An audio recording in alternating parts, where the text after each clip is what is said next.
Some of you may be sitting there thinking, well, you know what? I don't work at a Pixar, I don't work at a Google, we don't have these capabilities. I want to tell you there's still hope. Again, we looked at many people who were working in organizations that were, I think you'd sort of say, were unfriendly to innovation. We looked at people who were working in functions or parts of the business that, in fact, are not normally associated with being out there on the frontier. For instance, we studied the general counsel of a pharmaceutical company. And what she needed to do was figure out how to get their outside counsel, the 19 competing law firms that were trying to get business from them, to work together as an innovative community. We also looked at people who were in sales and marketing in companies that were very product-driven, right? And they needed to convince the people in sales and marketing, guess what? You can be innovators too. Because in many product companies, the people who are the innovators are the people who design the products. The rest of us aren't. And this is, again, one of the reasons why they had very broad definitions of innovation, so that everybody thought that they could play a role in this. So this particular leader had to create a lot of positive shocks to convince people that they also could be creative in marketing and be innovative, and that they better be, because you build a brand from the inside out. And so if all the areas of the business aren't innovative, HR, whatever it is, we're never going to have a brand that's truly innovative. One of the most inspiring stories we got to watch and see and talk to the people about has to do with these young people called the Young Sparks. They work at a company that some of you may know, HCL Technologies. HCL Technologies is an outsourcing Indian IT company.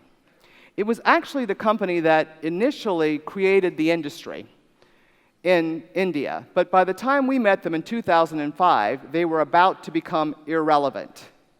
They were number 5, they had lost their way. And so then one of the owners, or the founders rather, of the company, he said, you know, we got to do something very different. So he asked a young man, who's young, in his early 40s, which is very young to become a CEO in India, to do what he could to turn around this company. So this young man, Vineet Nair, decided that what he needed to do was he needed to turn over the growth of the company to the young sparks. Because the value in an outsourcing company is actually created by the front line. These are the young people who are going to be out there working with our clients. They are the ones who will control the growth of our company. And he said, one of the dilemmas we have, Linda, in India is we don't have the best education system. So some of them aren't as well educated as you might like. But more importantly, perhaps, the problem in India with the education system, this is his description, is that fundamentally the way it works is the teacher dictates and the student repeats. Dictate, repeat, dictate, repeat. That doesn't lead people to develop their own creative capabilities, their own sense of unleashing their own ideas. So what he had to do to get this to happen, to turn over, if you will, the future of the company to these individuals, is he said we all had to unlearn how we were educated, and the leaders had to unlearn what they thought leadership was about. Because if you grow up in that kind of system, when you're a leader, what you think your role is you're supposed to set direction and make sure no one deviates from it. That's fundamentally how they saw their role. That is not going to lead to the unleashing that we saw in either Pixar or a Google. So what they did was what he described as they inverted the pyramid. And this is one of their little pictures. And inverting the pyramid, he said to the managers, your role is really to support the young sparks, the young people. And so in terms of doing that, the managers weren't too happy that they were now on, if you will, on the bottom, or they were supporting the others. Inverting the pyramid is what he described it.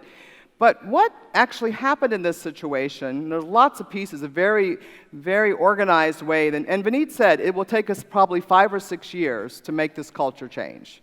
And frankly, there's a whole plan about what happened here that I don't have time to take you through.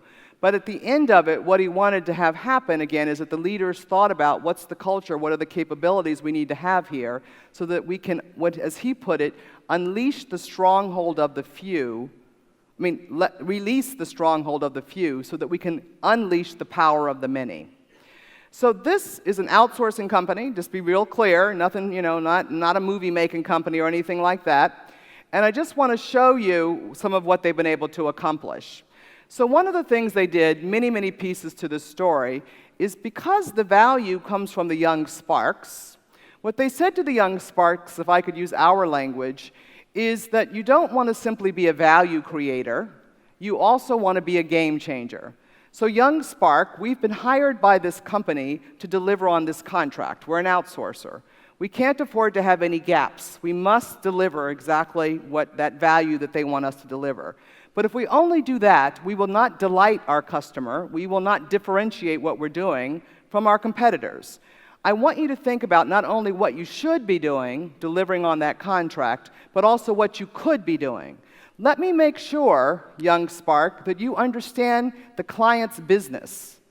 You understand it deeply, and I expect you to come up with ideas that will either reduce the costs of the client or help them grow their top line. That is your job, young spark. That is what you're to do. And indeed, what they did is they created a very structured process by which these young sparks would come up with ideas for the customer, these opportunity gaps that could be closed by HCL. They would show those to the customer would go through those, and if the customer thought something was really promising, HCL would share some of the costs in getting that thing implemented. And as you see here, these are the kinds of outcomes you get from someone who was not so well educated, if you will, who'd been taught initially, dictate, repeat, who has lots of slices of genius to make a difference in this company. So this is a 20-something-year-old. And so for sure, as a result of these sorts of practices, the company was turned around.